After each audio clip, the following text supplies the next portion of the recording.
Bonjour tout le monde, j'espère que vous allez bien. Je suis ravie de vous retrouver aujourd'hui dans une vidéo un peu chill pour vous faire un book haul. Il y a quelques jours, je me suis rendue à la médiathèque pour faire un petit peu de stock et j'avais très envie de vous présenter ce que j'avais choisi.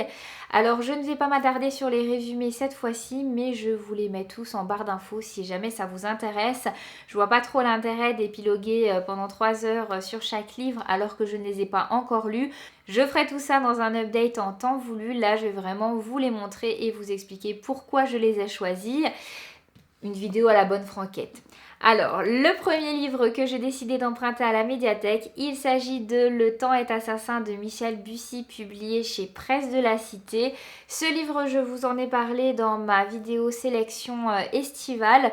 Alors, il faut savoir que tous les ans, je me fixe l'objectif de lire un Michel Bussy parce que c'est un style de roman policier qui me correspond bien et qui me fait plaisir à lire. Cette année, j'ai essayé de choisir un titre qui se passe pendant l'été. Donc là, en l'occurrence, ça se passe en Corse, en plein été, bien sûr. Et je suis plutôt contente parce que c'est un livre qui va me faire voyager. Je ne vais pas partir en vacances, mais je vais aller en Corse avec Michel Bussy. Quoique, est-ce que j'ai vraiment envie d'y aller? Ça reste du polar, donc à mon avis, il va se passer des choses pas très nettes. J'aime beaucoup lire du Michel Bussy. J'ai déjà lu 3 titres, Un avion sans aile, Nymphéa noire. Et le troisième, j'ai un trou. Et Maman a tort. C'est à chaque fois un plaisir. Ça se lit hyper vite et je trouve que c'est vraiment du polar qui se prête bien pour l'été. Je m'y vois déjà sur mon balcon à dévorer cette petite brique, mais qui n'en est finalement pas tellement une parce que c'est écrit gros et que les pages se tournent très très vite. Donc voilà pour mon premier emprunt. Le deuxième emprunt, je vous en ai également parlé dans ma vidéo sélection estivale, forcément, jusque-là c'est assez logique. Il s'agit de Outlander de Diana Gabaldon, La Croix de Feu. Donc il s'agit déjà du tome 5, publié chez Jalus. Alors je m'en étais pas rendu compte avant, mais en fait, voilà la bête. Il est absolument énorme. Je pense qu'en grand format, ça passe peut-être un petit peu mieux. En poche, c'est énorme. Je ne sais pas comment je vais le lire. Je pense que dans mon lit le soir, ça va être impossible. Il va me tomber sur la tête. Il fait 1532 pages. Donc effectivement, c'est une grosse bricasse. Et je pense que c'est pas le plus gros. Bon, si la fin de la saga, ils les ont divisés en 2 livres pour un tome. Je pense que sinon ça devenait vraiment impossible. Mais effectivement, avec Diana Gabaldon, chaque tome a plus de pages que le précédent. Encore une fois, je ne vais pas vous faire un résumé. En plus, c'est un tome 5. Donc, je ne vais pas vous spoiler. Je pense que vous connaissez tous plus ou moins le speech de cette saga, ne serait-ce que par rapport à la série télé qui passe sur Netflix. Moi, c'est une saga que j'apprécie vraiment beaucoup. J'avais adoré le premier tome que j'avais lu parce que j'avais envie de voir la série en fait. Et je m'étais dit, je lis le livre avant. Donc c'est devenu un petit peu un rituel en fait. Je lis un Outlander par an pendant l'été. Parce qu'ils sont tellement gros que je me vois pas les lire quand je suis au travail ou le reste de l'année quand on a un petit peu la tête dans le guidon. Et une fois que j'ai lu le tome, je regarde la saison qui correspond. Je vous disais, j'ai adoré le tome 1. Le tome 2, j'ai pas du tout aimé. J'avais vraiment hésité à m'arrêter là. D'ailleurs, je vous avais fait une vidéo spéciale pour vous en parler. Je vous la mettrai dans le petit i. Mais finalement, j'avais persévéré. J'avais lu le tome 3 que j'avais beaucoup aimé. Et depuis, voilà, c'est un petit plaisir. J'avais bien aimé le tome 4 aussi. C'est pas forcément des coups de cœur, mais je sais pas. C'est des histoires qui se lisent vraiment bien et qui sont chouettes. Donc, c'est beaucoup de romance évidemment. Mais ouais, j'apprécie en fait la série telle qu'elle est et j'ai appris à apprécier la manière dont l'autrice raconte son histoire. Clairement, 1500 pages, je pense que l'intrigue n'aurait pas eu besoin de tenir en autant de pages. Diana Gabaldon adore rajouter des petits passages en fait et des petites intrigues dans l'intrigue qui en fait n'apportent pas grand chose à l'intrigue principale, mais voilà, qu'elle a envie de te raconter quand même. Et puis, elle écrit quoi. Elle écrit. Je pense qu'on pourrait écrémer énormément, mais bon. j'ai fini par l'apprécier, ça fait partie du charme de cette saga et j'ai vraiment hâte de la lire. J'ai ensuite emprunté Mère morte d'Aurélie Wellenstein, publié chez Scrinéo. Là, je pense que vous me voyez venir pour ceux qui me suivent très régulièrement. Ce livre fait partie des 5 romans finalistes pour le PLIB 2020. Ce sont des lectures obligatoires pour les membres du jury. Je fais partie du jury du PLIB cette année comme l'année dernière. Je vous fais d'ailleurs régulièrement des vidéos dédiées sur le PLIB. Je vous mettrai pareil un petit lien si jamais vous avez envie d'aller voir ce que j'ai déjà lu dans le cadre de ce prix. Ce livre-là, je ne l'ai pas encore lu. Je suis contente d'avoir pu l'emprunter parce que ça m'évite de l'acheter. Et j'ai plutôt hâte de le lire. C'est déjà mon 3e Aurélie Wellenstein. J'avais lu Les Loups Chantants, que j'avais pas trop aimé.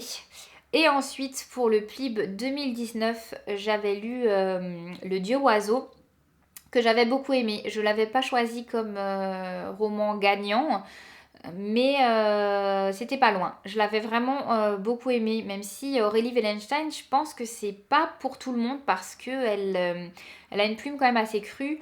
Enfin, c'est pas sa plume qui est crue, mais elle va décrire des scènes assez difficiles, assez crues. Et voilà, c'est particulier. Là, je suis ravie de lire Mère morte parce que ça aborde un sujet qui m'intéresse, l'écologie, puisque là, on va parler des mers et des océans qui ont disparu, puisque l'eau s'est évaporée. Tous les animaux marins sont morts, mais ils reviennent en tant que fantômes et ils attaquent les hommes. Donc je pense qu'il y a vraiment des messages de préservation de la planète ancrés dans ce livre, et je pense que ça peut être très bien fait. J'ai hâte de le lire. J'ai ensuite emprunté un livre que j'ai envie de lire depuis très longtemps. Enfin, il s'agit d'un tome 1. Il me semble que c'est une trilogie, mais bon, on va commencer par le début. Il s'agit de L'Empire Ultime, Fils des Brumes, écrit par Brandon Sanderson. Et là, c'est publié chez Orbit. Brandon Sanderson, c'est quand même un pilier de la littérature de l'imaginaire, notamment de la littérature de fantasy. C'est un auteur que j'ai vraiment envie de lire depuis très longtemps, et celle qui a vraiment créé un petit peu ce déclenchement, c'est Cassandra de la chaîne Booktube Croque les mots. Je vous invite à aller voir sa chaîne si vous ne connaissez pas déjà. Elle a lu cette saga et elle en parle vraiment avec beaucoup d'enthousiasme. Ça lui a énormément plu. Je crois que c'est une de ses sagas chouchou. Peut-être que l'auteur est un de ses chouchous également. Et elle m'a donné vraiment très très envie de découvrir la plume de l'auteur et cette histoire. Donc j'ai vraiment vraiment hâte de le lire, et si ça se passe bien, évidemment, je lirai la suite. Je sais pas du tout de quoi ça parle, je lui fais confiance les yeux fermés. De toute façon, voilà, l'heroic fantasy en général... c'est quelque chose qui me plaît énormément, donc j'ai tellement pas de doute en fait sur le fait que ça va bien se passer que j'ai pas cherché plus loin, mais je me dis c'est l'occasion de découvrir un autre auteur phare du genre de fantasy, donc voilà, j'ai absolument hâte de me plonger là-dedans. Et pour finir, puisqu'on arrive au dernier livre, il y en avait 5, j'ai quand même été raisonnable, l'idée c'est de tous les lire pour pouvoir en prendre des nouveaux. Il s'agit de Watership Down de Richard Adams, et c'est publié chez Monsieur Toussaint Louverture. Oui, c'est ça.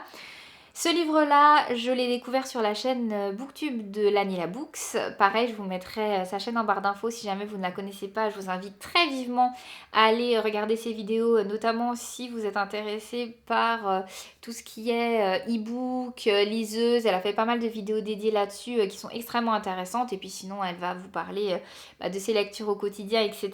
Et franchement, c'est une très belle chaîne, même si je ne suis pas du tout objective quand je dis ça parce que c'est ma copine. Mais voilà, elle a parlé de ce livre et il m'a tout de suite tapé dans l'œil. Notamment parce que les personnages principaux sont des lapins, et pour ceux qui me connaissent, peut-être vous le savez, le lapin c'est un petit peu mon animal totem, et donc j'ai très très envie de lire cette histoire. Encore une fois, je dois dire qu'elle en a parlé il y a un petit moment, donc je suis plus certaine de me rappeler très bien du speech. Sur ce livre en plus, en fait vous n'avez pas de texte, vous n'avez pas de résumé, à part La terre tout entière sera ton ennemi. Chaque fois qu'ils t'attraperont, ils te tueront, mais d'abord, ils devront t'attraper. Je pense que ça a l'air de rien, hein, une histoire de lapin comme ça, mais bien que ce roman soit classé en ado, il ne doit pas être si facile que ça à lire. Je pense qu'il y a pas mal de messages dedans, ça doit être assez engagé. Peut-être je me fais des films, mais c'est comme ça que je le vois. Je me demande si c'est pas l'histoire de entre les lapins et les renards. Non, je vais arrêter de vous dire des bêtises parce que clairement je suis pas sûre. Mais vraiment c'est un livre qui m'intéresse énormément. Pour le coup là c'est une petite brique aussi. Et j'ai très très hâte de le lire. Voilà, donc c'en est tout pour ce petit book haul. Ça m'a vraiment fait plaisir de vous le faire parce que c'est des vidéos que j'adore regarder. Et ça m'embête de ne pas vous en proposer plus sur ma chaîne, mais voilà, c'est comme ça. C'est vrai que j'achète très peu de livres, je reçois très peu de services presse et non pas que je m'en plaigne, hein, parce qu'en vrai j'en accepte très très peu, hein, quand même. Petite parenthèse, je suis pas en train de faire un appel au service presse, simplement il faut que ce soit des livres qui me bottent. Et pour ce qui est de la médiathèque, comme je travaille en médiathèque, souvent je n'emprunte pas tout un tas de livres d'un coup, j'ai plutôt tendance à les prendre au fur et à mesure, donc je peux pas en fait juste attendre d'en avoir assez pour vous faire une vidéo. Là c'était l'occasion puisque j'ai fait le stock d'un coup et franchement ça m'a bien fait plaisir.